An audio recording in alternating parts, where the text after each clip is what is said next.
When we realized this, we started, and this is maybe the founder mode part, is we started working on this. We had this cool business that was like this two-sided marketplace that was growing, and at the time it was like, we went through a period that was like super hot and flush market and people throwing money at us. But we knew that if we didn't build this network in the long run, like that was gonna be a very hard thing to do.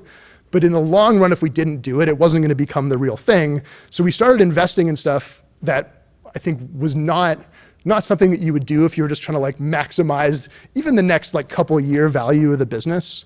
You wouldn't say like, we have to go and build a mobile app, right? That was something that's like, it's obviously very hard to do. We had a theory we thought was convincing for why we needed it in the long run, but it's just like, it was a hard thing to believe in. A lot of people we told about it didn't think it was a good idea. I think PG might still think it was a bad idea. He's told me a few times. We'll find, one of us will be right in the end. So we built this mobile app. We built this short form feed. We realized, hey, this is just we need the thing that is like fun to come to and pay attention to. Yes, we want to have this better system that makes good use of your attention, but you can't have to be a monk to use Substack. So we built this short form feed. We built this mobile app. And we were about to launch it. And at the time, I think, I'm trying to remember all the ins and outs of this, but Elon had bought Twitter. I think he was already like getting sick of running it and was like looking for like something to do. And he had this very strong stance on free speech, freedom of the press. We had also had and still had like a similar view that a free press is essential to a free society. So he called me up. He's like, hey, you want to come meet? And I was like, yeah, okay, I'll do that. And I went and met him at the old Twitter HQ at like midnight or something. No way. Of course. It was like midnight. Yeah, very dramatic hour. And talked to him. He's a fascinating guy. Anyway, the long and short of it was he's like, would you consider joining forces, like, let me buy Substack, come run this Twitter thing, and that'd be cool. And I said, okay, let me think about it. And Did you talk numbers? No. And okay. I was like, just conceptually. And this was like weeks before we were like, not even weeks, days before we were gonna launch this, thing that looks a lot like a Twitter competitor. Yeah. Oh my God.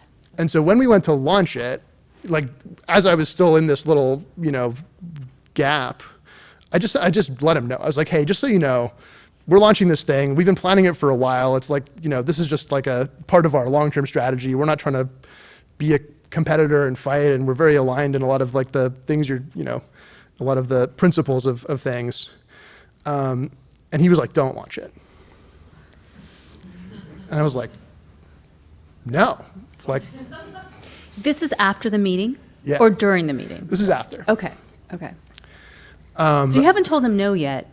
You just gave him a heads up about the mobile I just gave him a heads up, and we launched it. I'm not gonna not launch it. Yeah.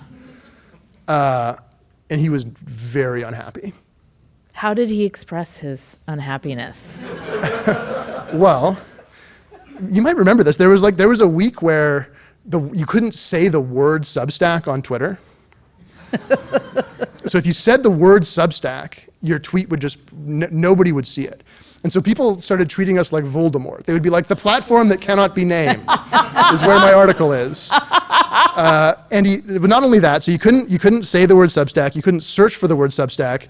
And I think, to this day, I think only us and the New York Times got this treatment, where if you did somehow accidentally find a link to a Substack article and clicked it, it would redirect there, but it would take 5 seconds. He punished you with slowness.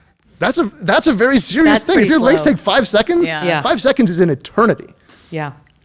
And I think he made some he sent me mean texts and got very angry, and I think he took it as a no. I was just gonna say, like, was he like, deals off, like, consider it over? In stronger terms. Okay.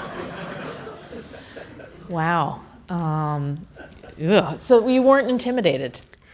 I wouldn't go that far. Okay. I mean, I drive a Tesla. I had moments where I was like, will he kill me?